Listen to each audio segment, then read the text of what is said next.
기독교 2000년 역사 가운데 치열하게 논쟁했던 교리 가운데 하나가 구원론이었습니다. 사도행전 16장에 보면 바울과 실라가 빌립보에서 귀신 들린 여자를 고쳐준 일로 억울하게 감옥에 갇히게 됩니다.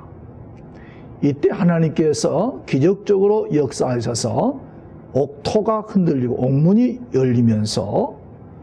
열리게 되자 이곳에 있던 이 빌립보 간수가 자결을 하려고 하는 것입니다. 이때 바울이 큰 소리로 이렇게 얘기합니다. 내 몸을 상하게 하지 말라. 우리가 다 여기 있노라. 간수가 등불을 들고 살펴보니 이 죄수들이 도망가지 않고 자신 앞에 서 있는 것이에요. 이것을 보고 이 간수가 감동을 받았습니다. 보통 죄수들 같으면 다 도망가게 되어지고 자신의 목이 탈환할 뻔했는데 이 예수 믿는 바울 일행을 보고 이 빌립보 간수가 은혜를 받은 것입니다. 그래서 이 간수가 말합니다. 선생님이여, 내가 어떻게 하여야 구원을 얻을 수 있습니까? 바울은 주 예수를 믿으라. 그리하면 너와 내 집이 구원을 얻으리라.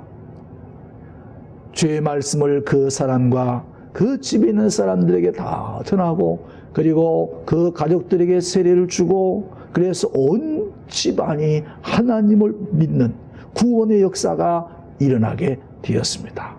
이렇게 해서 세워진 교회가 빌립보 교회였습니다. 빌립보 간수가 바울 일행에게 던진 한마디, 내가 어떻게 하여야 구원을 얻으리까? 라는 이 구원의 메시지는 초대교회에 있어서 중요한 기독교 복음의 진수였습니다.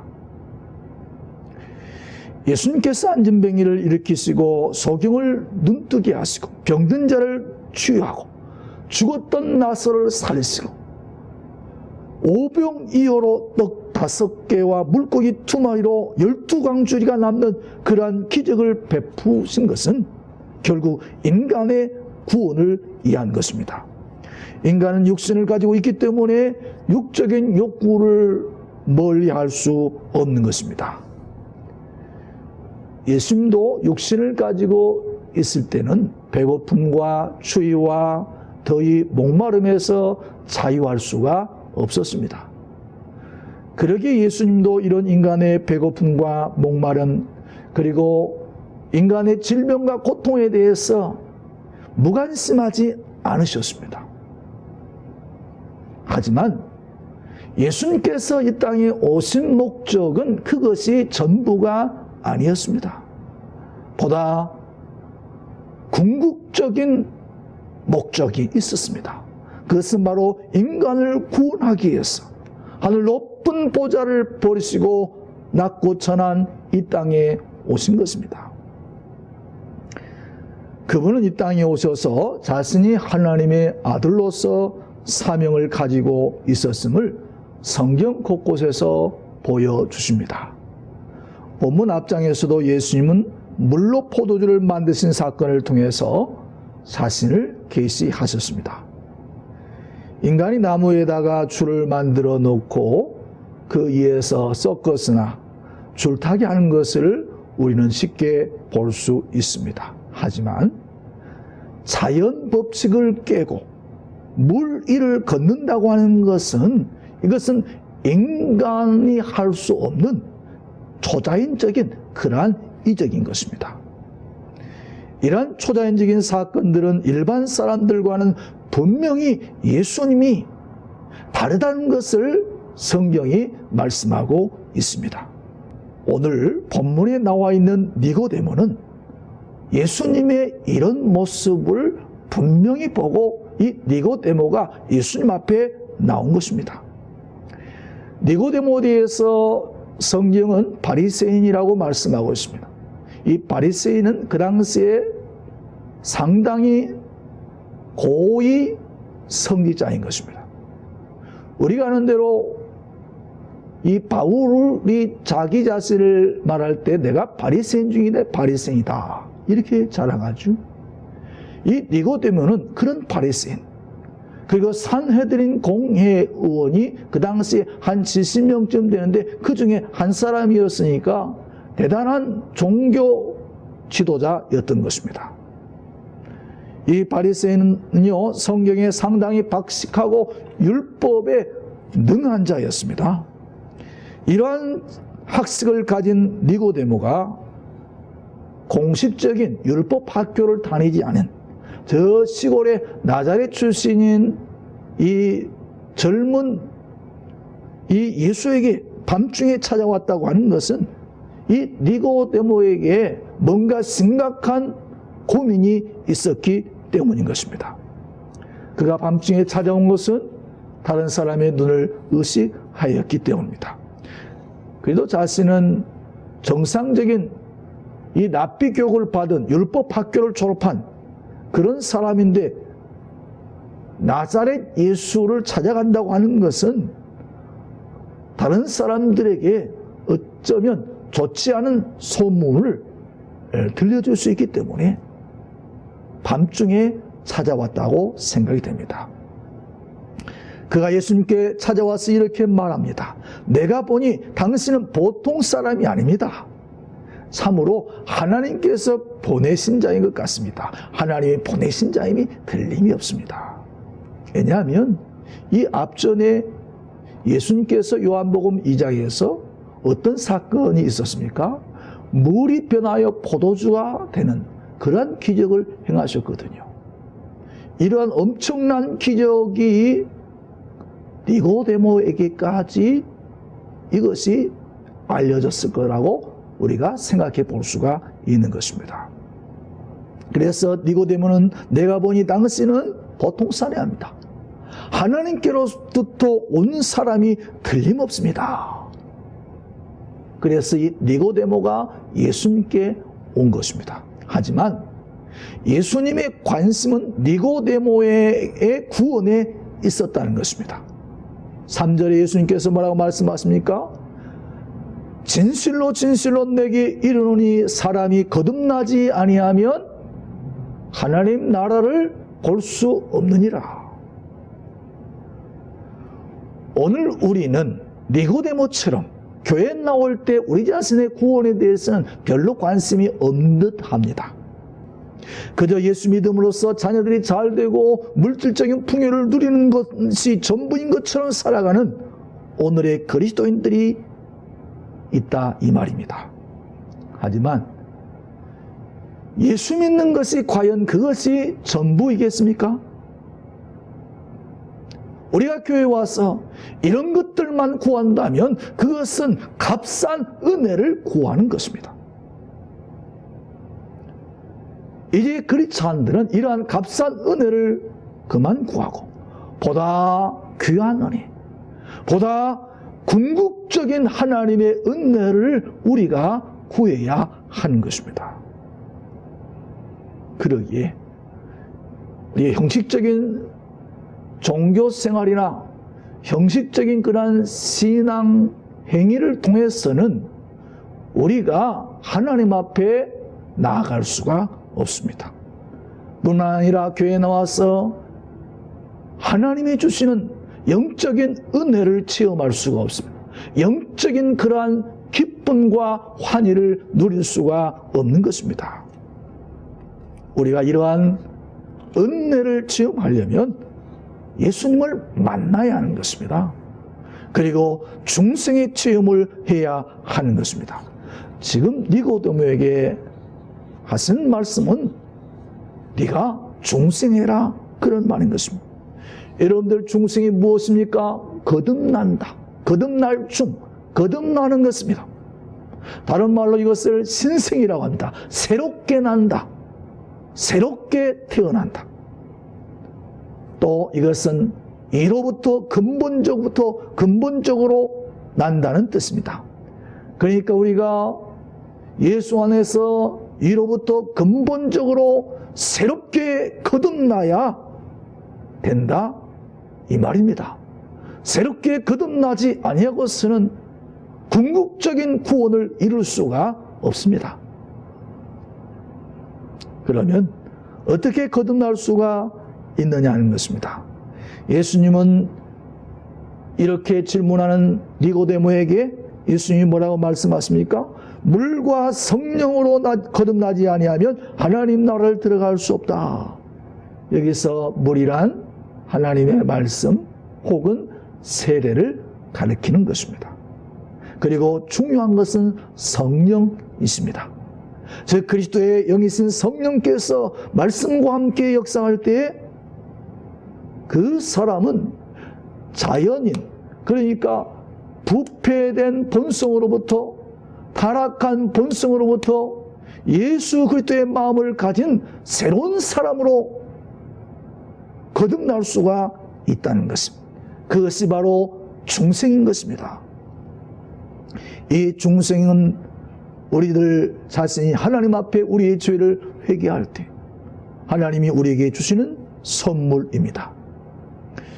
사도행전 3장에 보게 되어지면 성전 미문에 걸터 앉아서 구걸하던 안전뱅이를 베드로 사도가 고치고, 그리고 사람들이 솔로몬 행각에 모여 있을 때 이 베드로 사도가 거기 모여있는 유대인들에게 연설을 하는데, 아니 설교를 하는데 그 설교의 내용이 19절과 20절에 이렇게 기록되어 있습니다.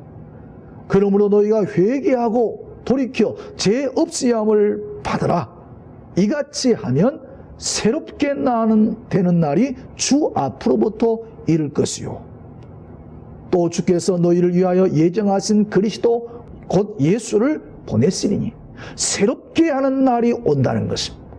새롭게 되는 날, 내가 새롭게 태어난 날, 그 날이 바로 중생하는 날입니다. 그 날은 바로 예수 안에서 내가 새롭게 태어나는 날인 것입니다. 우리가 하나님 앞에서 우리의 죄를 자백하고 회개하면, 우리가 먼저 하나님 앞에 우리의 죄를 자백하고 회개하면 하나님의 은혜가 우리에게 임하는 것입니다. 하나님의 은혜가 임할 때 우리 자신을 발견하게 되는 것입니다. 우리 자신의 죄를 발견하게 되는 것입니다. 우리 자신의 무능함을 발견하는 것입니다. 우리 자신의 타락함과 부패함을 보게 되는 것입니다. 그래서 자꾸 회개의 눈물이 흘러나오게 되는 것입니다. 그래서 내 안에 죄가 깨끗하게 씻어지는 것을 느낄 수가 있습니다. 그래서 우리가 회개하면 하나님께서 우리에게 이제 내가 너를 의롭다고 인정해 주는 것입니다. 의의 옷을 예수님이 입혀주는 것입니다. 내가 의롭게 되는 것이 아니고, 내가 의로워서 의로워지는 것이 아니라 예수 그리스도의 의의 옷을 우리에게 입혀주는 것입니다. 그래서 우리가 의인이 되는 것입니다. 요한 웨슬레는 이 구원받는 단계를 이 세 가지로 그렇게 말했습니다. 구원받는 단계가 세 가지인데, 첫째는 먼저 회개라는 것입니다. 둘째는 의인인데, 이 의인은 하나님께서 우리에게 의의 옷을 입혀준, 의롭다고 인정해. 그런데 이 의인 안에 칭의와 중생이 같이 들어있습니다. 그러니까 우리가 중생할 그 순간에 우리가 의인이 되는 것입니다. 그리고 셋째는 성화의 단계입니다. 그런데 우리가 거듭나기 위해서 내가 해야 할 일이 있습니다. 요한복음 1장 12절과 13절에 보면 영접하는 자 곧 그 이름을 믿는 자들에게는 하나님의 자녀가 되는 권세를 주셨으니 이는 혈통으로나 육정으로나 사람의 뜻으로 나지 아니하고 오직 하나님께로부터 난 자들이니라. 중생한 자라고 하는 것은 하나님께로부터 난 자들인 것입니다. 그러므로 우리가 예수 그리스도를 마음에 영접해야 하는 것입니다. 로마서 10장 9절에서 10절에 보면 내가 만일 내 입으로 예수를 주로 시인하여 또 하나님께서 그를 죽은 자 가운데서 살리신 것을 믿으면, 살리신 것을 내 마음에 믿으면 구원을 얻으리라. 사람이 마음으로 믿어 의에 이르고 입으로 시인하여 구원에 이르느니라. 우리가 니고데모처럼 종교적인 생활이나 신앙의 행위를 가지고 우리가 구원받을 수가 없습니다. 우리는 우리 자신의 죄를 회개하고 예수님을 영접해야 하는 것입니다. 예수님을 하나님의 아들로 믿어야 하는 것입니다. 예수님을 나의 구주라고 고백해야 하는 것입니다. 우리가 부모로부터 육신적으로 1차 태어나지만 영적으로 우리가 새롭게 하나님으로부터 태어나야 하나님의 가족이 될 수가 있고 구원받을 수가 있습니다. 그런데 내가 중생을 했는지 안 했는지 어떻게 알 수 있냐는 것입니다. 여러 가지가 있지만 이 세 가지를 말씀을 드리겠습니다. 첫째로 중생한 사람은요, 마음의 변화가 있습니다. 마음의 변화. 마음이 변화가 됩니다. 왜냐하면 중생할 때 하나님의 성품이 부여되기 때문입니다. 그래서 하나님의 성품, 거룩한 성품이 부여되기 때문에 선한 것을 생각합니다. 그리고 하나님을 기쁘게 합니다. 로마서 12장 2절에 보니까 너희는 이 세대를 본받지 말고 오직 마음을 새롭게 함으로 변화를 받아 하나님이 선하시고 기뻐하시고 온전하신 뜻이 무엇인지 분별하도록 하라. 여러분들 중생한 이후는요, 마음이 반드시 새로워집니다. 마음이 변화가 되는 것을 자신이 알게 되는 것입니다. 왜 그렇습니까? 내 안에 예수님이 오셨기 때문에 그래요. 내 안에 성령님이 계시기 때문에 그렇습니다. 하나님의 은혜가 임하면 여러분들 부패한 본성이 회복되어지는 것입니다. 마음이 새로워진다는 것입니다. 그래서 여러분들 하나님의 은혜가 내 안에 가득 채워지는 것입니다. 저희 집안에 저희 애삼촌이 서울에 계신데요. 그분이 제가 신학대학교 가기 전에 그분이 그 당시에 집사였습니다. 그분은 서울의 그 여의도 여자고등학교 영어 교사이셨고 지금은 퇴직하셨어요. 그런데 그때 제 조카에게 이런 말 하더라고요. 야, 내가 이번에 산에 올라가서 교회 교인들 집사님들 와서 기도했는데 밤새도록 기도하고 그날 아침에 내려놨는데 내 발걸음이 아주 그냥 날아가는 것 같고 이 내려오면서 이 새소리 또 바람소리 이 나뭇가지가 흔들리는 이 소리들이 아주 신기하게 나에게 이야기하는 것 같아요. 아주 하나님을 찬양하고 굉장히 노래를 하는 것 같고 그런 신비한 체험을 했다고 하는 말을 제가 들은 적이 있습니다. 그리고 뭔가 기쁘다는, 그냥 기쁘다는 것입니다. 왜 그렇습니까? 하나님을 만나기 때문에.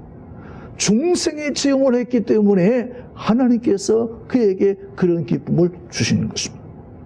여러분들 중생한 사람은요 반드시 마음의 변화가 있습니다.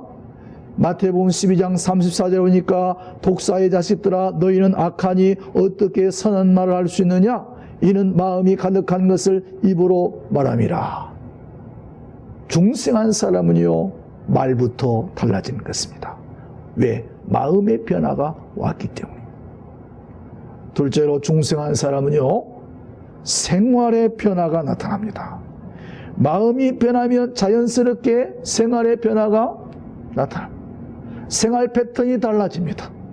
그전에는 자기 중심으로 살았어요. 그러나 중생의 경험을 하면요 예수님 중심으로 살아, 교회 중심으로 살아갑니다. 하나님 중심으로 살아갑니다.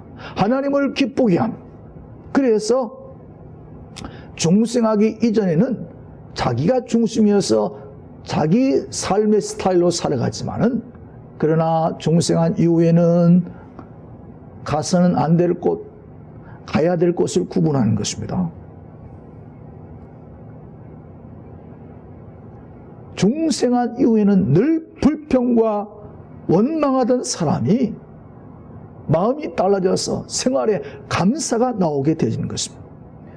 남을 미워하고 시기하던 사람이 다른 사람을 이해하는 사람이 되어진다, 이 말인 것입니다. 마지막으로 중생한 사람은요, 죄를 멀리하고 하나님을 가까이 하게 됩니다. 여러분들, 중생한 사람은요, 하나님을 가까이 합니다. 하나님의 영광을 위해 살아갑니다. 먹든지 마시든지 무엇을 하든지 다 하나님의 영광을 위해 살라고 하지 않습니까? 그래서 중생한 이후에는요, 누가 얘기 안 해도 하나님의 영광을 위해서, 하나님의 영광을 최고의 가치로 두고 살아가는 것입니다. 그래서 주님을 위해서 열심으로 희생하고 봉사합니다. 새로운 욕구가 생겨납니다. 전에는 자신의 욕망을 위해 살아갔지만 이제는 그리스도를 위한 삶을 살아가게 되는 것입니다. 말씀을 사모합니다. 성경을 가까이 하는 것입니다. 기도하고 싶습니다. 교회를 가까이 가고 싶어요. 그리고 주님을 가까이 하고 주의 백성들을 가까이 합니다. 예배가 기다려지고 즐겁습니다. 하나님의 말씀이 골성이처럼 타는 것입니다.